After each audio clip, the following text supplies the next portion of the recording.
الحمد لله والصلاة والسلام على رسول الله وعلى آله وصحبه وسلم تسليما كثيرا أما بعد السلام عليكم ورحمة الله وبركاته ودرسيجيني تضباط كمدها دروستين تحناهيد نوغو مقع دري ما لا يسع المسلم جهله وحانو مسلم كموغنان كرين جاهلين وكاهدا أنا أبنانين واجبنا يكتهاي إنو برطوه أو كبرت كتابك إلهي السنة النبي عليه الصلاة والسلام عدة علمية أقوان أولنا مروا البويدية أولا نقضه وحين كصور رنا أركان الإسلام يا أركان الإيمان درسيجين ودن بيوحو كصاب سنة لا إله إلا الله وكلمة التوحيد معناها حاشا دير أي لا هاي إيا إنا ككوبان تهي أما إنا لا هاي لبا تير ككوباد وإن الله عباد الله سوغو الله خالق ربي إيا تير كلباد وعيد كستوان الله عين in cibaadada loo diido oo la i'tiqaado ama la aamino inaanu cibaado xaq u lahayn lagu qowlo oo lagu dhawaaqo dhaqan iyo amal la arinta noocaas laga dhigto lagu amal falo la ilaha illa allah wa miftahul janna wa furaha jannada nabigeenu alayhi salatu wasalaam hadith badan ayuu ku tilmaamay qofka la ilaha illa allah la yimaada inuu jannada galaayo laakiin waxaynu naqaanaa furayaashu waxa ay leeyihiin ilka ayay leeyihiin ilkahaasi oo khasnada qufulka marka ay dhex galaan roga hadii laga dhigo miftaaxa mid bila ilka ah oo ilkihii laga garaaco ama se laga jaro waxaynu ogsoonahay meeshii markii hore uu furi jiray inaanu furahayn miftaaxu inuu ku furo halku furi jiray waxa shardi u ah in ilkihiisu ay baaqi yihiin لا إله إلا الله وفرها جنة لكن فروه أصنار أما الكايو ليهي لا إله إلا الله شروط أي لا شروط داسي وقفك مركا لغاها له لا إله إلا جنة وكوغلايو حدي لغو آيانا يدو لا إله إلا الله وكبرد واقفك وكيري حدانا قفك جنة وآيايو وهب منبه أيها وحا لويديي أليست لا إله إلا الله مفتاح الجنة لا إله إلا ميانا هين فرها جنة وحوري بلاء لا إله إلا الله وفرها جنة ولكن لكل مفتاح أسنان فركستا إلك أيو لي وحكرقه فإن أتيت بمفتاح له أسنان فتح لك وإلا فلا حداد الله تمادو إله الله ارتكت يوم القيامة فرأ الكله والغفر دونا لا إله إلا الله شروط دي وضطاد الله تمادو جنة ويكوفري إن أتقشنا الصابة ونقون دونتا حديك لنا ومايا وفراء شقين هاين إيات سيدتها وإنه أكسونا هاي منافقين لا إله إلا الله أفكا إنك الله هايين حدنا لا إله إلا الله ما ينفعين تاسي قفك استوى عقلي لا وحيوت الماميسا لا إله إلا الله أفكا إن لقيدا هذا أقوله إن أنا قفك كو أنفع هاين إلا شروط أي راعده لا إله إلا شروط أي لا هاي لأن تدنا قفك يدان وكو انتفاع هاي وحكم إذا العلم بمعناها قفك إنه قرنا إياه لا إله إلا الله معناها يتلماميسو وهراء نوصو الشيقنا إن الله أقول عبادة حق لي هاي عدي أنا الله سبحانه وتعالى هايننا إن أنا عبادة حق الله هاين هذه اللي عابدنا بادل إن لقو عابده عبادة النوعية إذا أردن إلهي بقى سبحانه وتعالى قرآن كي نوغو الشيغي إنه واجب تايقفكو إنه برطل لا إله إلا الله معنى هذا فاعلم أنه لا إله إلا الله نبي محمد بي إلهي سبحانه وتعالى ساسي وكويري وأنا أمر قفك استكو وجهان أمر كاسنا وحتصنا وجوب تعلم معنى لا إله إلا الله لا إله إلا الله معنى هذا إلا برطا إنه واجب تاي مركل رسول كان محمد عليه الصلاة والسلام وحو إنه الشيغي أو إنه تلمامي لا إله إلا الله قفك جنة كجليا إنه يهي قفك دينتو جيريد أو تيمي سوى معنى هذا جرناية من مات وهو يعلم أنه لا إله إلا الله دخل الجنة بقول النبي عليه الصلاة والسلام صار مسلم وكوري صحيح قفك دينتا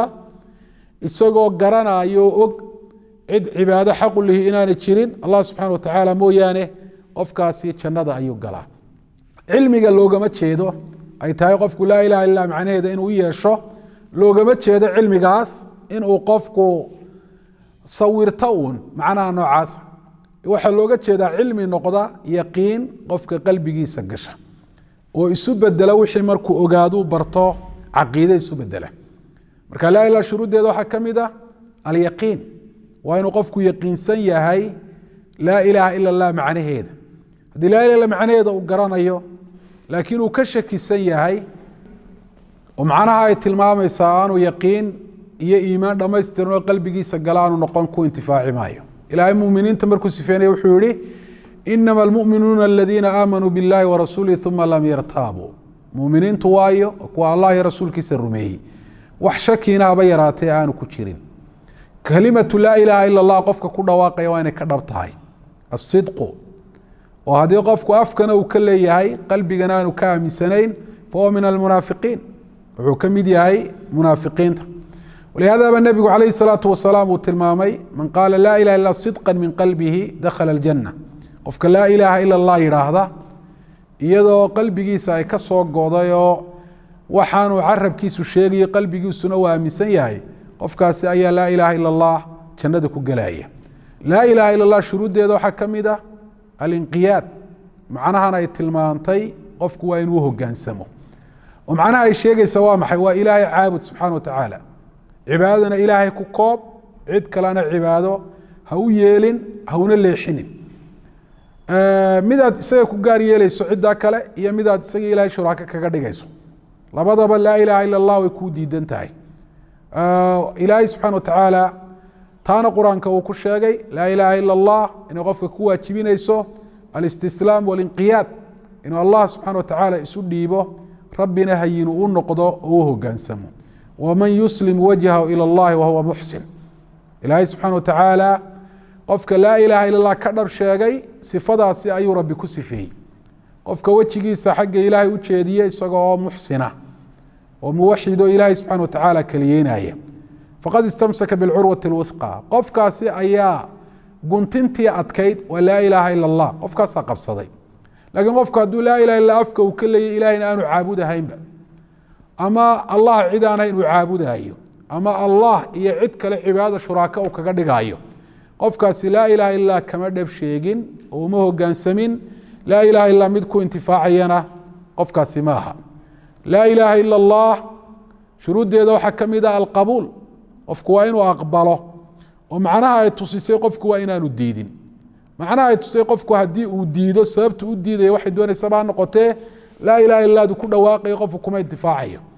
وأنهم كانوا إذا قيل لهم لا إله إلا الله يستكبرون مركا لا إله إلا الله قول هذا ويسك كبرين كيرين لا إله إلا الله معناه هذا مركا الله الشيء الله ويرد ويسك كبرين كيرين ويسك لوين هاين وديد كيرين وردين كيرين وجعل الآلهة إله واحدة إن هذا لشيء عجاب إلهية دي ما مدقلوا كدقين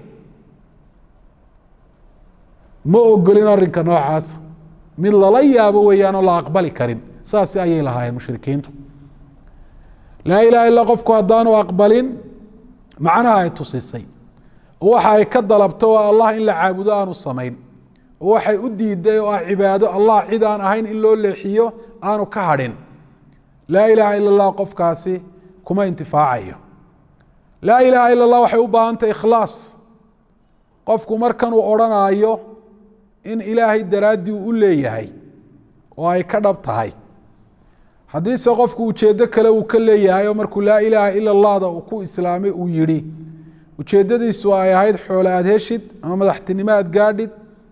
ama naftaadaba aad ku badbaadisid ka waxa ka maqan ikhlaaskii iyo daacadnimadii oo qof si daacada laa ilaaha illa allah u yidhi maaha kuna intifaaci maayo qofkaasi laa ilaaha illa allahda u yidhi waana siduu ahaa xaalka munaafiqiintu ilaahay baa yihi yaquuluuna biafwaahihim maa laysa fii quluubihim afka waxay ka leeyihiin waxaan qalbigooda aan ku jirin laa ilaaha ila allah aan daacad ka ahayn oo qalbigooda aan ka soo go-in ayay afka ka leeyihiin marka qofku hadduu afka un ka yidhaahdo isagoon laa ilaaha ila allah caqiidaysnayn isagoon laa ilaaha ila allah yaqiinsanayn isagoon laa ilaaha ila allah xagga qalbiga aan kaga camal falahayn laa ilaaha ila allah oo qura afka inuu ka yidhaahdaa waxba u tari mayso axaadiiثuna laa ilaaha ila allah oo lagu dhawaaqo markay fadli u sheegtay uu u sareeyo qofku inuu jannada ku gelaayo axaadiidu intaa kuma aanay joojin shuruud ayay raacisay shuruuddana waynagaa qaarkood sheegnay ee maqalay saasoo kale aayadaha qur-aanka ah markaa qofku inuu ku dagmo maaha in laa ilaaha ila allah ku qowlkeeda fadli loo sheegay fadligaa shuruud baa lagu xidhayoo adilada kale ay u tilmaantay qofkuna shayga iyo shuruuddiisa inuu isu geysto weeye oo hadduu qofku idhaha un salaadaa fadli loo sheegay dabeetana bilaa weyse uu iska tukado ama meelaan qiblada ahayn uu u tukado ama isaga oo qaawan oo cawradiisa ay muuqato uu tukado waynu ogsoonahay salaadda inaan laga aqbalahayn salaadana laa ilaaha ila allah baa ka sareysa ka waajibsan ka fadli badan oo laa ilaaha ila allah in afka laga idhaahdo oo qura inaan lagu intifaacahayn ayay adiladu tilmaantay laa ilaaha ila allahda qofku uu ku qowlay uu ku dhawaaqay ku intifaaceeda shuruudi ay ku xidhan tahay shuruudda waxaa ka mida oo kuwa ugu muhiimsan ka mida oo laa ilaaha ila allah tadbiiqeedii ah dhaqangelinteedii alkufru bima yucbadu min duuni illah waxaan allah ahayne dadka qaarkood ay caabudaan qofku waa inuu ka kufriyo bimacnaa waa inuu diido beri uu ka noqdo qalbigiisa waa inuu ka diido oo xagga qalbiga waa inuu ka aamino ka ictiqaado in baadil ay tahay cibaadada noocaasi waxaa la caabudaya cibaadada la caabudaya inay baatil tahay si go-aan qofku waa inuu qalbiga uga aamino carabkana qofku waa inuu ka diido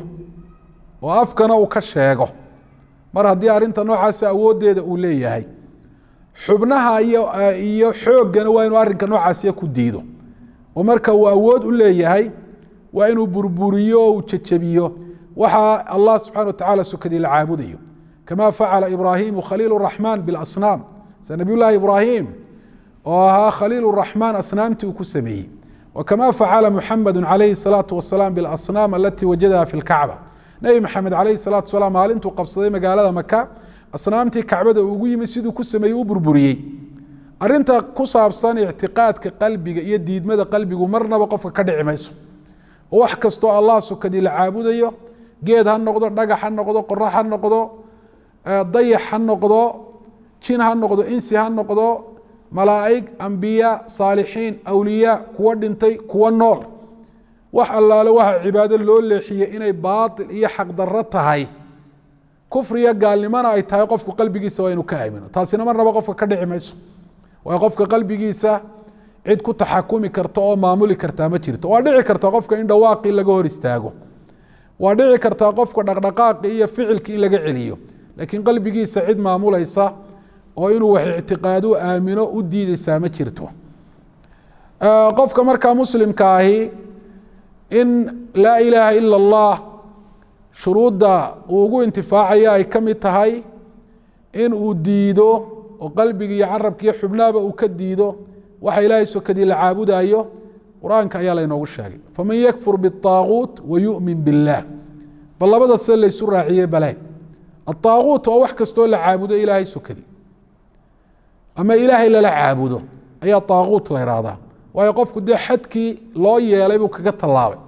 oo qofka xadka la yidhaha ka tallaabin waa inuu cibaadada ilaahay ku koobo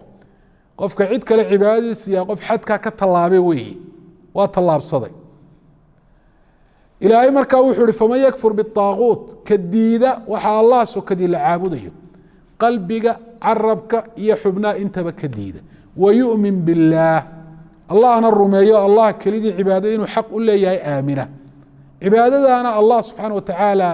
ula yimaada oo sameeya faqad istamsaka biاlcurwati اlwuthqa qofkaasaa laa ilaaha ila اllah si dhaba u qabsaday laakiin qofka ka waran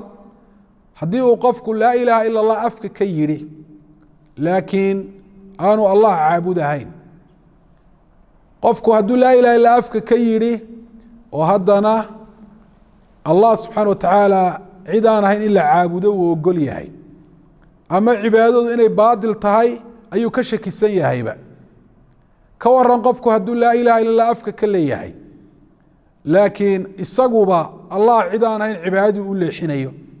hal yantaficu bilaa ilaaha ila allah laa ilaha illa ma ku intifaacaya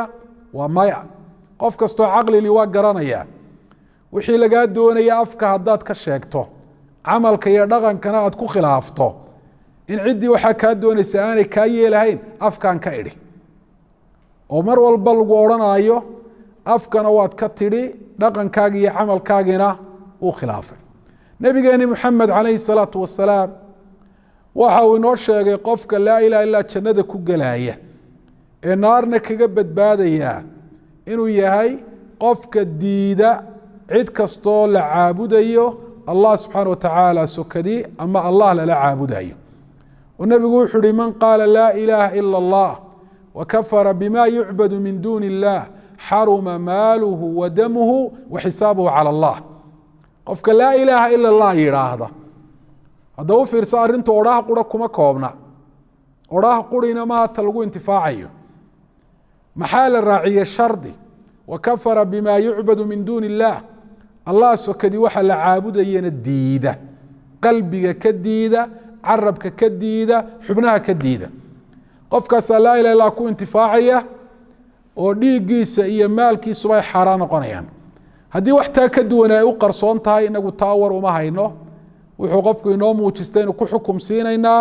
xisaabtiisu allah bay subxaana watacaala ag taallaa u taallaa allah agtiisay u taallaa allah ayaa xisaabin doona maanta waxaa jira dad iyagu ilaahay waxido oo keliyeynaya oo cibaadada allah subxaana watacaala ku koobaya shirki qalbi iyo mid qowl iyo mid xubnoodna ka maran laakiin kuwa allah subxaana watacaala cid aan ahayn cibaadada u leexiyey aan arinkoodaa diidahayn qalbigiiba kama diidayan waxa laga inay kaba shakisan yihiin carabka kama diidayaan bal waxaa laga yaabaa inay arrinkaa caddaystaan oo yidhaahdaan anigu ilaahay baan caabudaya cibaadadan aan ku koobaya kuwaana waxba igama gelin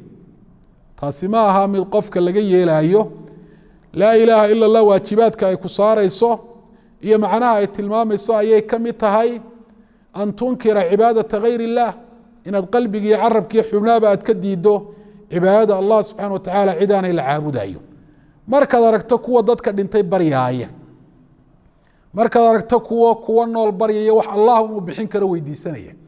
sida caruur iyo caafimaad iyo cuud markaad aragto kuwa jinka wuxu gowracaya markaad aragto kuwa jinka baryaaya ama magangelaya markaad aragto kuwa awliyada u nadraaya markaad aragto kuwa xabaalaha u dawaafaya oo dawaafka ku weyneynaya dadka dhintay xabaalaha ku aasan waajib waxa kugu ah qalbiga inaad ka aamintood ka yaqiinsato waxa ay samaynayaan baadil inuu yahay